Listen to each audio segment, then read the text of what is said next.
Bagaimana jika saya katakan otak anda sendiri sedang memperdayakan diri anda?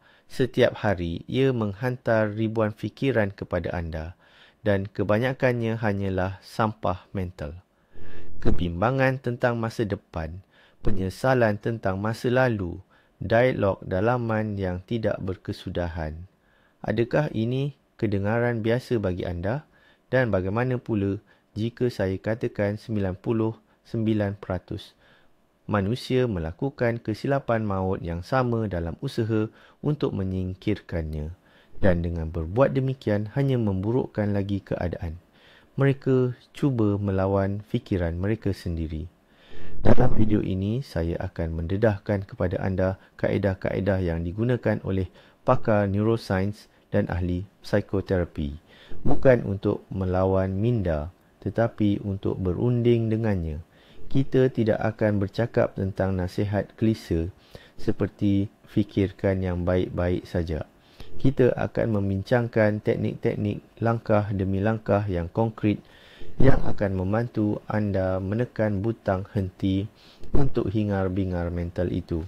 Tonton sampai habis dan anda akan belajar bagaimana mengubah musuh utama dalam kepala anda menjadi sekutu paling setia anda. Omong-omong, tuliskan sekarang di ruangan komen pemikiran apakah yang paling sering menghantui anda. Mari kita lihat sejauh mana kita semua serupa. Sebelum kita beralih kepada teknik-teknik tersebut, mari kita luangkan sedikit masa untuk memahami mengapa otak kita sebenarnya menjana aliran kesedaran ini. Bayangkan otak anda bukan sebagai musuh, tetapi sebagai sistem keselamatan yang sangat kuno dan sedikit paranoid. Tugas utamanya yang terbentuk melalui jutaan tahun evolusi adalah untuk memastikan kelangsungan hidup anda. Ia sentiasa mengimbas persekitaran dan pengalaman dalaman anda untuk mencari potensi ancaman. Bagaimana jika saya lewat ke tempat kerja? Adakah tindakan saya semalam itu betul? Bagaimana jika sesuatu yang buruk berlaku? Semua ini adalah kerja sistem penggera dalaman anda. Masalahnya, dalam dunia moden, ancaman sebenar seperti harimau bertaring tajam di sudut jalan sudah jauh berkurangan, tetapi sistem itu kekal sensitif seperti dahulu. Ia bertindak balas terhadap ancaman sosial, tarikh akhir kerja dan pengalaman peribadi dengan intensiti yang sama. Jadi, fikiran yang tidak perlu ini bukanlah tanda bahawa ada sesuatu yang tidak kena dengan anda. Ini adalah petanda bahawa otak anda terlalu cekap menjalankan tugas kunonya. Tugas kita bukan untuk merosakkan sistem ini, tetapi untuk mengajarinya berfungsi dalam keadaan moden, menyesuaikan semulanya agar ia tidak membunyikan penggera untuk setiap perkara kecil. Jadi, langkah pertama dan terpenting yang bertentangan dengan segala naluri kita ialah berhenti melawan. Bayangkan anda terperangkap dalam pasir jerlus. Apa yang naluri anda suruh lakukan? Betul, meronta-ronta sekuat hati. Dan apa yang berlaku? Anda tenggelam lebih cepat. Sama juga dengan fikiran. Semakin kuat anda cuba tidak memikirkan sesuatu, semakin kuat fikiran itu mencengkam minda anda. Ini dipanggil kesan beruang kutub. Cuba sekarang jangan fikirkan tentang beruang kutub. Apa yang berlaku? Ia serta-merta muncul dalam fikiran anda. Sebab itu, teknik pertama kita ialah perubahan paradigma. Daripada melawan, kita memilih untuk memerhati. Bayangkan fikiran anda umpama awan di langit dan anda adalah langit itu sendiri. Awan datang dan pergi, berubah bentuk, ada yang gelap, ada yang cerah, tetapi ia tidak pernah menjadi langit itu sendiri. Anda bukan fikiran anda. Anda adalah ruang tempat fikiran itu muncul. Cuma Perhatikanlah fikiran itu tanpa menghakimi seperti awan yang berlalu pergi. Ini adalah asas yang fundamental untuk semua kaedah seterusnya. Mari kita beralih kepada satu alat praktikal yang dapat membantu anda menjadi pemerhati tersebut. Teknik ini dinamakan pelabelan. Apabila fikiran yang mengganggu atau berulang-ulang muncul dalam fikiran anda, daripada membiarkan diri anda larut dan terperangkap di dalamnya, anda cuma perlu memberinya nama atau melabelkannya. Sebagai contoh, jika terlintas di fikiran anda, aku pasti akan gagal temuduga ini, semuanya akan serba tidak kena, aku akan dimalukan. Daripada mempercayai skenario ini, anda secara mental berkata kepada diri sendiri, ini fikiran yang meramalkan bencana atau cuma kebimbangan. Atau jika anda asyik mengulang perbualan yang janggal, baik, ini fikiran ingatan atau ruminasi. Apa faedahnya? Pertama, anda mencipta jarak. Fikiran itu berhenti menjadi kebenaran mutlak dan hanya menjadi peristiwa mental, salah satu daripada banyak yang lain. Kedua, anda mengalihkan aktiviti dalam otak dari pusat emosi seperti amigdala ke korteks prefrontal yang bertanggungjawab untuk logik dan analisis. Anda berubah dari seorang peserta dalam drama menjadi seorang penonton. Cubalah lakukan ini sepanjang hari. Fikiran tentang masa depan, fikiran menghakimi, fikiran merancang. Anda pasti akan terkejut betapa tindakan mudah ini dapat mengurangkan beban emosi dalam pengalaman anda. Bagaimana pula dengan fikiran-fikiran yang paling mengganggu dan melekat yang nampaknya mustahil untuk dilepaskan? Di sinilah kaedah paradoks datang membantu. Daripada menolak fikiran itu, kita melakukan yang sebaliknya. Kita menghadapinya, tetapi mengikut syarat kita sendiri. Teknik ini dipanggil waktu untuk risau. Peruntukkan masa tertentu dalam jadual anda. Contohnya, 15 minit setiap hari pada pukul 6 petang. Ini akan menjadi waktu rasmi dan berjadual anda untuk kebimbangan. Sepanjang hari, apabila fikiran obsesif muncul, jangan cuba menghalaunya. Anda beritahu fikiran itu, "Hai, fikiran, saya nampak awak.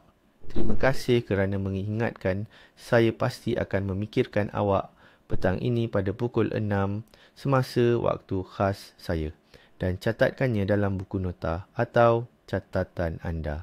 Apa yang berlaku akhirnya? Pertama, anda berhenti berlawan dan ini bermakna anda melucutkan tenaga fikiran itu.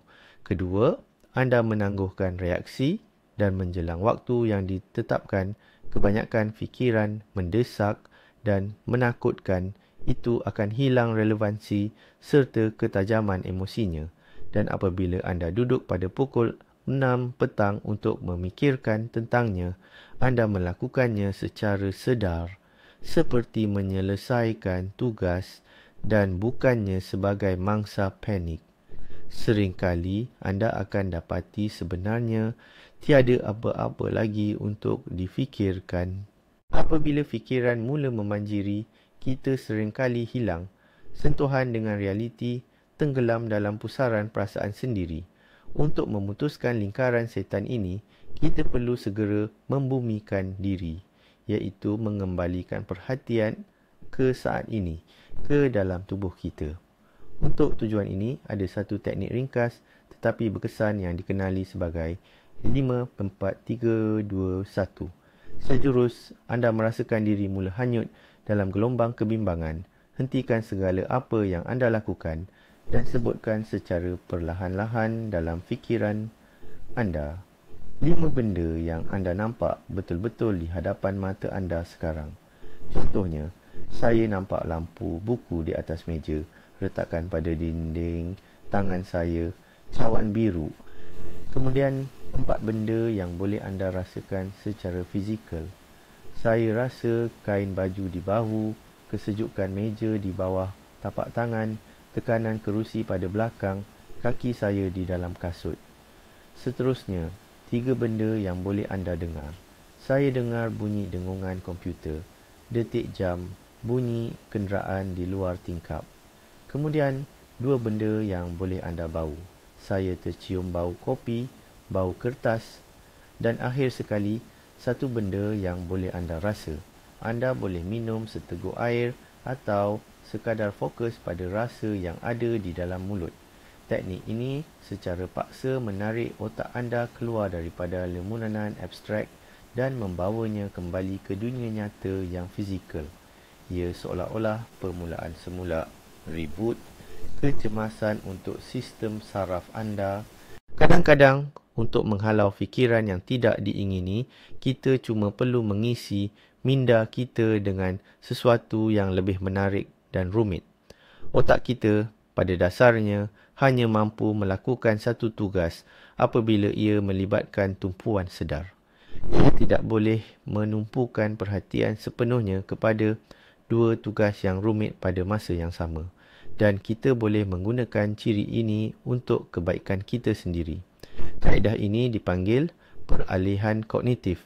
Intinya bukan sekadar mengalih perhatian dengan sesuatu yang pasif seperti menonton siri TV, tetapi untuk membebankan memori kerja otak kita sepenuhnya. Apabila fikiran mengganggu mula menguasai anda, cuba lakukan sesuatu dari senarai ini.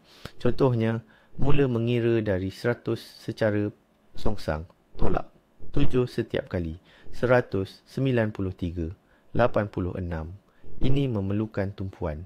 Ingat kembali dan cuba nyanyikan dalam hati lirik lagu kegemaran anda yang sudah lama tidak didengari. Cuba senaraikan 20 nama negara yang bermula dengan huruf A, atau mula selesaikan masalah matematik dalam fikiran anda. Sudoku, silang kata, mempelajari bahasa baharu, bermain alat muzik, semua ini adalah cara terbaik untuk menggantikan fikiran yang tidak diingini dari memori operasi. Yang penting, tugas itu mestilah cukup rumit dan memerlukan penglibatan penuh anda. Menunjukkan konsep masa khusus untuk bimbang, kita boleh membina satu ruang simpanan mental yang istimewa. Mari kita namakannya kotak fikiran atau peti besi minda. Teknik ini merupakan visualisasi yang berkesan untuk membantu anda memisahkan diri daripada fikiran secara jelas.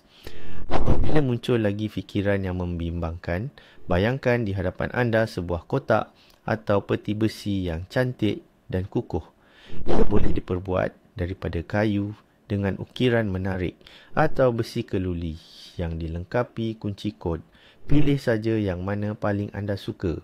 Secara mental, ambil fikiran anda itu, mungkin ia kelihatan seperti awan gelap, berbola tajam atau sekadar sekeping kertas bertulis. Perhatikan dengan teliti, tanpa menghakimi. Kemudian bisikkan kepada diri sendiri, sekarang bukan masanya untukmu. Dan letakkan fikiran itu perlahan-lahan ke dalam kotak anda. Kuncikannya dengan anak kunci atau mangga. Anda juga boleh membayangkan anda meletakkan kotak itu di rak paling jauh dalam almari. Anda tidak menghapuskan fikiran itu selama-lamanya. Anda juga tidak bertarung dengannya. Anda cuma memberitahunya bahawa anda akan kembali kepadanya nanti apabila anda sudah bersedia. Ini memberikan rasa kawalan yang sangat besar. Fikiran tidak lagi menyerbu masuk ke dalam hidup anda tanpa izin.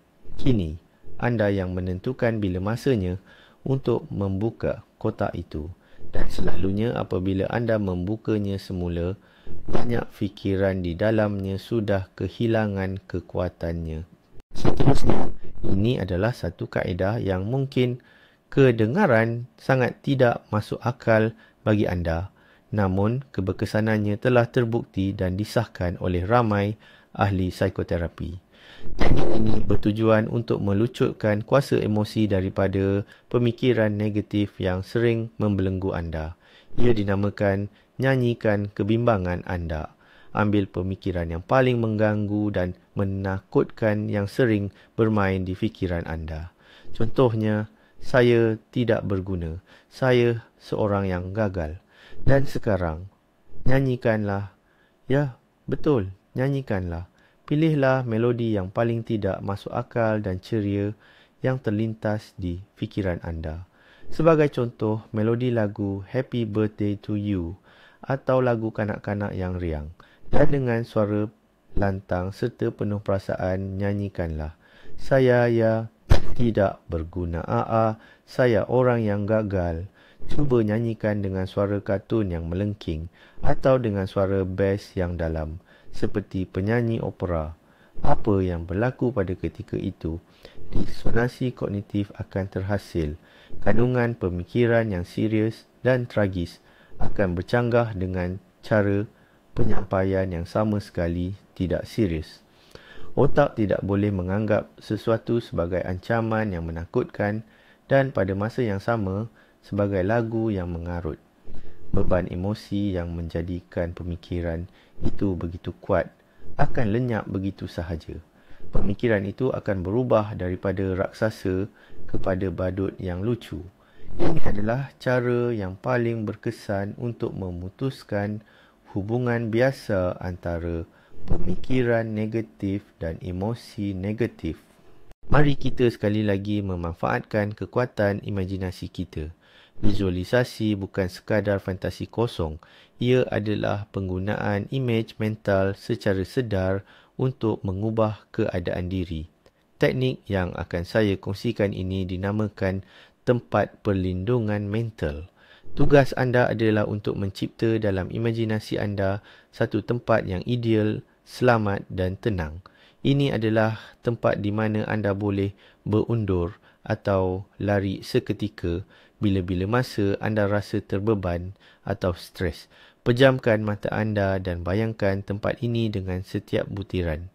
Ia mungkin pantai berpasir putih yang indah, sebuah pondok nyaman di pegunungan, padang hutan yang bermandikan cahaya matahari, atau bahkan sebuah kapal angkasa yang melayang di antara bintang-bintang.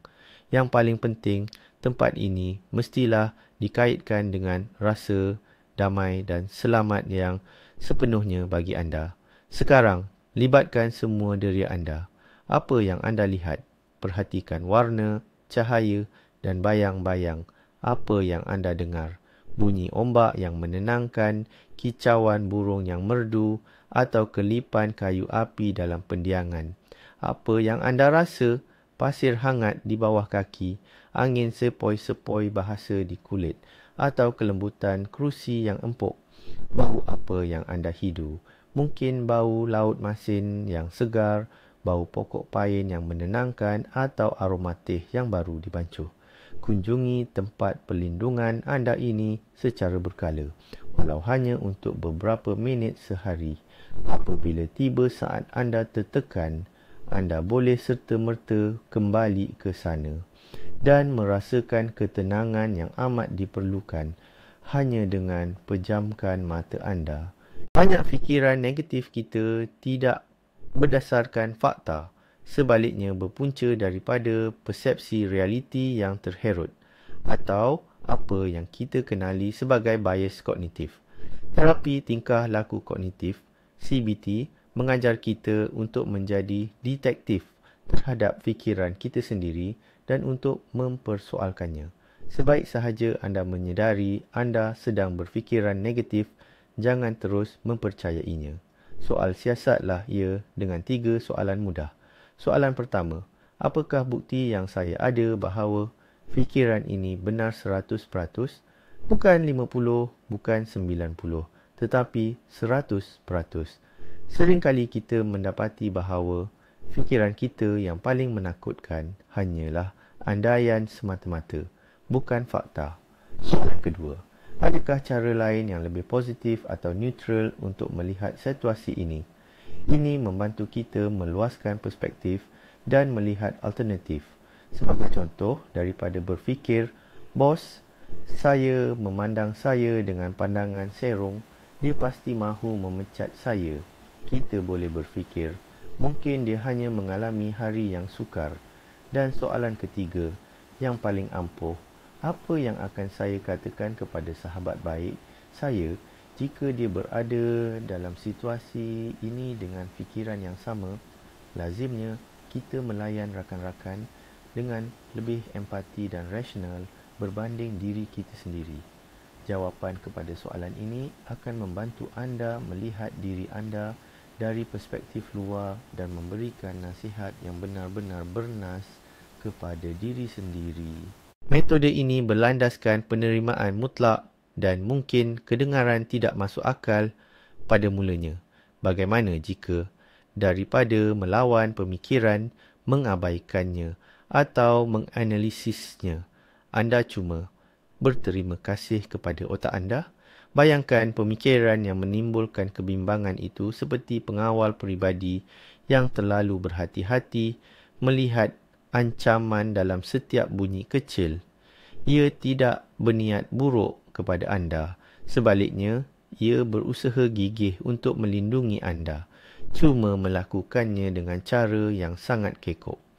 Apabila pemikiran seperti bagaimana jika saya sakit muncul daripada panik, katakan dalam hati, terima kasih otak kerana mengambil berat.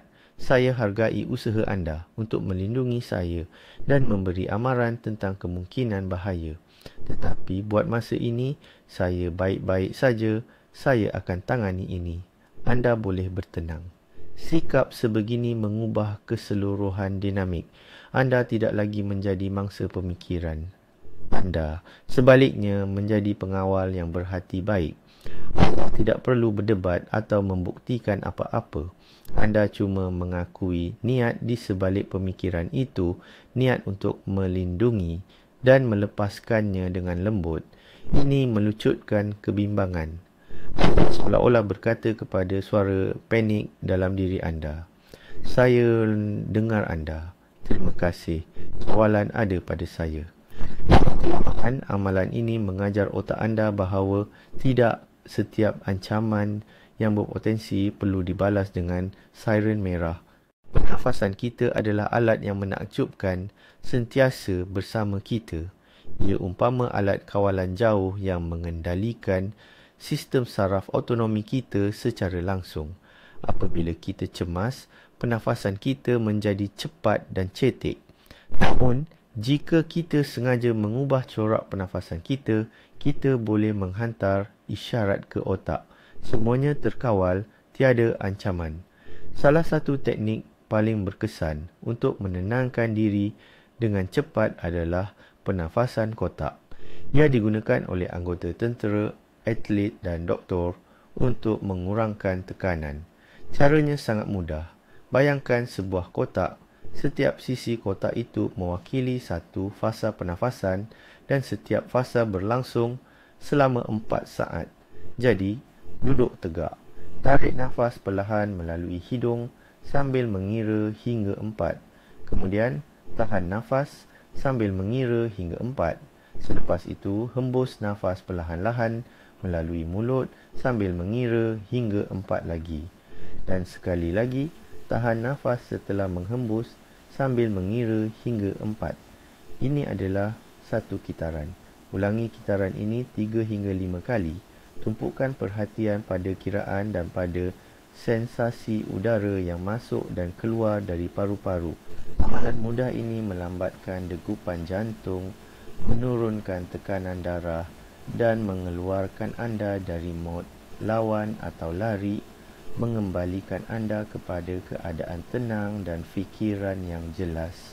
Mari kita selami lebih dalam dunia kesilapan berfikir atau bias kognitif. Ini adalah corak pemikiran tipikal yang membuat kita melihat realiti dari sudut pandang yang negatif. Kemampuan untuk mengenal pasti dan menanganinya adalah satu kuasa besar. Salah satu bias yang paling lazim ialah katastrofisasi atau kecenderungan untuk membesar-besarkan masalah kecil menjadi malapetaka global.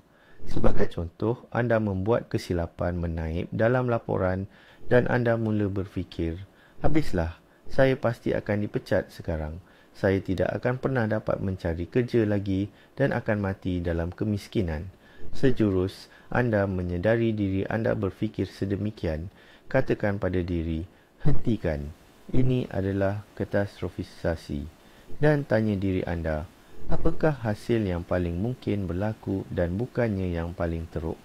Bias lain ialah pemikiran hitam putih. Dunia dibahagikan hanya kepada baik dan buruk, kejayaan dan kegagalan. Contohnya, jika saya tidak lulus peperiksaan dengan cemerlang, maka saya adalah seorang yang gagal sepenuhnya. Belajarlah untuk melihat nuansa kelabu. Walaupun saya mendapat markah yang baik, itu masih lagi keputusan yang positif. Ada juga membaca fikiran. Saya tahu mereka berfikir buruk tentang saya. Dan pemikiran mesti atau seharusnya, saya seharusnya sentiasa melakukan segala-galanya dengan sempurna.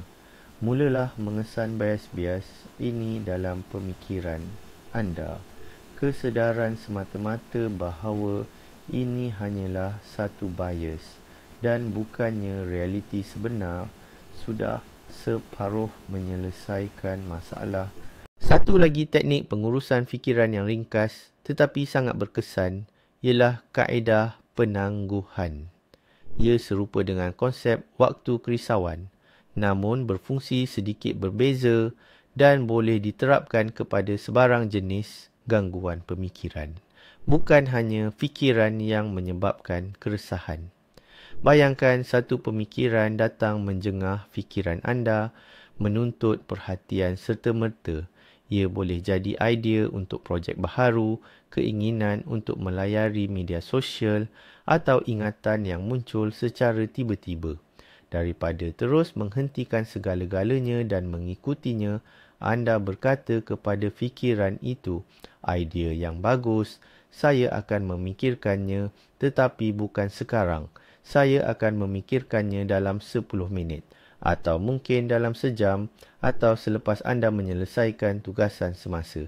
Anda tidak menafikan pemikiran itu. Sebaliknya, anda hanya memintanya untuk bersabar seketika seperti menunggu di ruang penerimaan. Jeda masa yang singkat ini mampu menghasilkan keajaiban. Ia memutuskan rantaian impulsif rangsangan tindak balas. Sepanjang 10 minit ini, ketegangan emosi yang dibawa oleh pemikiran itu selalunya akan reda. Apabila anda kembali kepadanya, anda dapat menilainya dengan lebih objektif dan memutuskan sama ada ia benar-benar berbaloi dengan masa dan tenaga anda. Selalunya, pemikiran yang kelihatan sangat penting dan mendesak itu hanyalah satu dorongan atau desakan yang bersifat sementara. Teknik ini melatih otot, kawalan diri dan kesedaran anda. Kadang-kala, jalan terbaik untuk keluar dari pusaran fikiran yang membelenggu adalah dengan keluar secara fizikal melalui pergerakan badan. Apabila kita terperangkap dalam kitaran fikiran berulang-ulang atau rumination, kita berada dalam keadaan mental yang sangat pasif. Aktiviti fizikal adalah penawar paling mujarab. Pergerakan mengalihkan perhatian kita daripada kerisauan abstrak kepada sensasi fizikal yang nyata. Apabila anda berlari, anda dapat merasakan bagaimana otot-otot anda bekerja, degupan jantung anda yang kuat dan hembusan angin yang menyentuh wajah anda.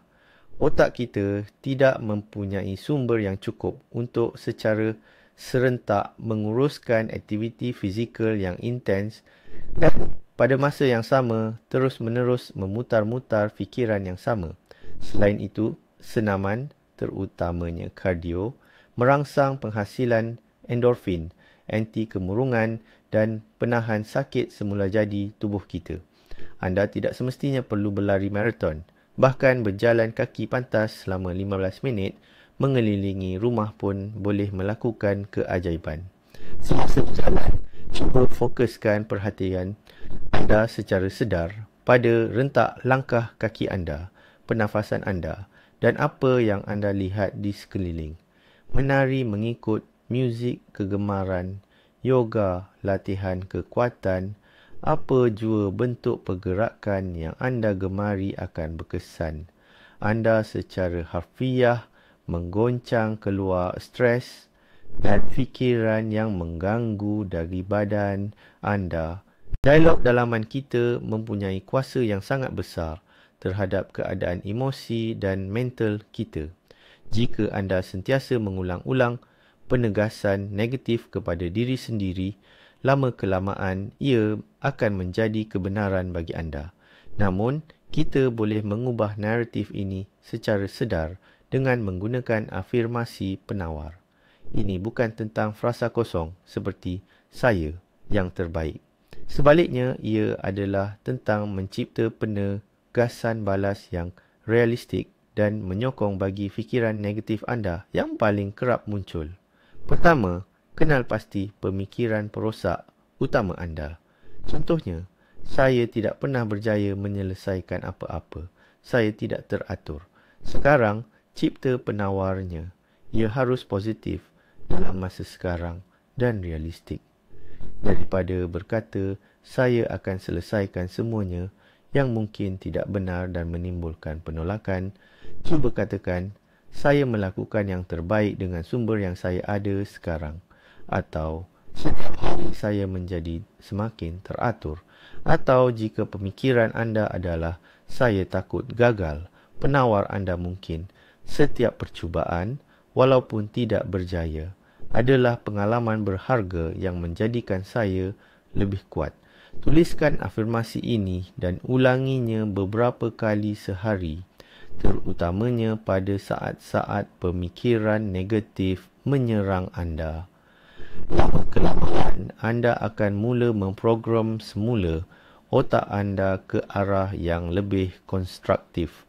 Fikiran kita seringkali seperti loteng yang berserabut, di mana kenangan lama, idea baharu, senarai tugasan, ketakutan dan harapan bercampur aduk tanpa teratur. Kekacauan ini mencipta kebisingan latar belakang dan kegelisahan yang berterusan. Untuk membereskan kekacauan ini, kita perlu mengosongkan semua ini terlebih dahulu. Untuk tujuan ini, ada satu teknik yang sangat berkesan, dikenali sebagai pelepasan minda, brain dump atau penulisan bebas, free writing. Ambil sehelai kertas dan pen. Ini lebih penting daripada menaip di komputer kerana ia mengaktifkan bahagian otak yang berbeza. Dan mulakan menulis sahaja. Tuliskan apa sahaja yang terlintas di fikiran anda tanpa henti, tanpa penapisan dan tanpa cuba menjadikannya cantik atau logik, aduan, idea, serpihan ayat, ketakutan, senarai beli belah, apa sahaja yang memenuhi ruang fikiran anda. Jangan baca semula atau betulkan. Tugas anda hanyalah untuk mengosongkan ruang di fikiran anda dengan memindahkan semua kekacauan ini ke atas kertas. Menulis selama 10-15 minit tanpa henti. Apabila anda selesai, anda mungkin akan merasakan satu kelegaan dan kejelasan yang menakjubkan. Selalunya, apabila anda melihat fikiran anda di atas kertas, anda akan menyedari betapa fikiran itu mungkin dilebih-lebihkan atau tidak logik. Kertas ini kemudiannya boleh dibakar, dirobek atau dibuang begitu sahaja. Tindakan fizikal menghapuskannya itu sendiri boleh memberi kesan terapeutik yang sangat kuat. Salah satu kaedah yang paling canggih dan berkesan untuk menguruskan fikiran datang daripada terapi penerimaan dan komitmen, ACT. Ia dipanggil pemisahan kognitif atau difusi. Intipatinya adalah untuk belajar melihat fikiran anda bukan sebagai realiti objektif, tetapi sekadar perkataan, seperti rangkaian bunyi atau simbol yang muncul dalam kesedaran anda. Kita cenderung berbaur dengan fikiran kita, terutamanya yang negatif. Fikiran saya seorang yang gagal dilihat bukan sebagai fikiran, tetapi sebagai fakta, seolah-olah ia adalah intipati diri kita sendiri. Difusi membantu memutuskan ikatan ini. Ada satu latihan mudah daripada berkata kepada diri sendiri, saya seorang yang gagal. Cuba katakan, ada fikiran dalam diri saya bahawa saya seorang yang gagal. Anda rasa perbezaannya, wujudnya jarak. Anda adalah pemerhati fikiran itu dan bukannya fikiran itu sendiri. Boleh pergi lebih jauh lagi. Bayangkan fikiran ini tertulis pada daun-daun yang hanyut di sungai atau pada gerabak kereta api yang melalui stesen. Anda tidak melompat masuk ke dalam kereta api itu, anda hanya memerhatikannya. Ini secara radikal mengubah persepsi anda terhadap dunia dalaman anda. Fikiran hilang keupayaan mereka untuk mengawal anda. Jika adalah salah satu kaedah yang paling sering dipandang remeh dalam menangani kebimbangan dan fikiran yang mengganggu. Ia berfungsi dengan prinsip yang sama, melucutkan fikiran-fikiran tersebut daripada keseriusan dan kuasanya. Teknik ini dinamakan membawa kepada absurdity. Ambil fikiran yang membuat anda cemas itu dan mula melebih-lebihkannya sehingga mencapai skala yang benar-benar tidak masuk akal dan menggelikan hati. Contohnya, anda risaukan fikiran ini. Bagaimana kalau saya terucap sesuatu yang tidak bijak dalam mesyuarat? Mula kembangkan senario ini. Ya, saya akan mengatakan sesuatu yang begitu bodoh sehingga semua orang dalam bilik itu akan terdiam dan memandang saya. Bos akan berdiri, perlahan-lahan mendekati dan merentap lencana nama saya. Kemudian, dia akan memanggil pengawal keselamatan yang akan mengusir saya keluar dari bangunan sambil diiringi sorakan sinis daripada rakan-rakan sekerja. Cerita tentang kebodohan saya akan menjadi tajuk utama di seluruh dunia. Presiden akan membuat perutusan khas. Sejenis kegilaan klinikal yang baru akan dinamakan sempena saya. Makhluk asing akan datang ke bumi untuk mengkaji otak saya yang fenomenal. Tetapi setelah mengetahui betapa bodohnya kata-kata saya, mereka akan pulang dengan kecewa. Teruskan sehingga anda ketawa. Apabila anda mentertawakan ketakutan anda, ia tidak lagi mempunyai cengkaman ke atas anda. Anda akan sedar betapa tidak rasional dan melampaunya fikiran itu. Kita pernah membincangkan manfaat berjalan kaki. Namun, ia boleh diubah menjadi satu amalan meditasi yang ampuh, dikenali sebagai berjalan sedar. Ia bukan sekadar pergerakan dari satu titik ke titik lain. Sebaliknya, ia adalah penyerapan diri sepenuhnya kepada proses berjalan dan saat kini. Cari satu tempat di mana anda boleh berjalan dengan tenang selama sekurang-kurangnya 5 hingga 10 minit. Kemudian, mulakan langkah anda, tetapi dengan rentak yang lebih perlahan. Alihkan seluruh perhatian anda kepada setiap rasa di tapak kaki anda. Rasakan bagaimana tumit anda menyentuh bumi, bagaimana berat badan beralih ke hujung kaki, dan bagaimana jari-jari kaki anda menolak dari permukaan. Rasakan tekstur permukaan di bawah kaki anda, sama ada tar, rumput atau batu kerikil. Seterusnya, luaskan perhatian anda. Rasakan bagaimana kaki anda bergerak, bagaimana otot-otot anda bekerja. Rasakan pergerakan angin pada kulit anda, kehangatan matahari atau kedinginan bayu. Dengarkan semua bunyi di sekeliling anda tanpa menganalisisnya, tetapi hanya menerimanya sebagai sebahagian daripada lanskap bunyi. Apabila fikiran mula muncul, kerana ia pasti akan berlaku, sekadar perhatikan mereka dan dengan lembut alihkan semula perhatian anda kembali kepada sensasi berjalan kaki. Amalan ini mengajar anda untuk berada di sini dan kini dan menggunakan tubuh anda sendiri sebagai sauh yang menambat anda pada saat ini, jauh dari badai fikiran yang tidak perlu. Akhirnya, kita sampai kepada prinsip paling utama yang menjadi asas kepada semua teknik yang berkesan. Prinsip ini adalah penerimaan, bukan penentangan. Semua masalah kita dengan fikiran bermula apabila kita memutuskan bahawa sesetengah daripadanya buruk, salah atau berbahaya, lalu kita mula melawannya. Tetapi seperti yang telah kita fahami, melawan fikiran adalah seperti cuba memadamkan api dengan petrol. Ia hanya akan menguatkan lagi fikiran tersebut. Penerimaan tidak bermakna anda perlu menyukai fikiran-fikiran yang meresahkan atau anda perlu mempercayainya. Sebaliknya, penerimaan adalah pengiktirafan bahawa fikiran datang dan pergi dan ini adalah proses semula jadi cara otak berfungsi. Ia adalah kesediaan untuk membiarkan fikiran itu wujud tanpa perlu berpegang erat padanya atau cuba menolaknya. Bayangkan anda berdiri di tepi sebatang sungai. Fikiran adalah air yang sentiasa mengalir. Pertentangan adalah cubaan untuk menghentikan aliran sungai. Ia hanya akan meletihkan dan sia-sia. Penerimaan pula adalah duduk di tebing sungai dan hanya memerhati alirannya. Kadang-kadang airnya jernih dan tenang, kadang-kadang keruh dan bergelora. Namun, anda kekal di tepi sungai. Anda bukan sungai itu. Kesedaran tentang hakikat mudah ini adalah kemahiran tertinggi dalam menguruskan minda anda. Inilah kebebasan sebenar.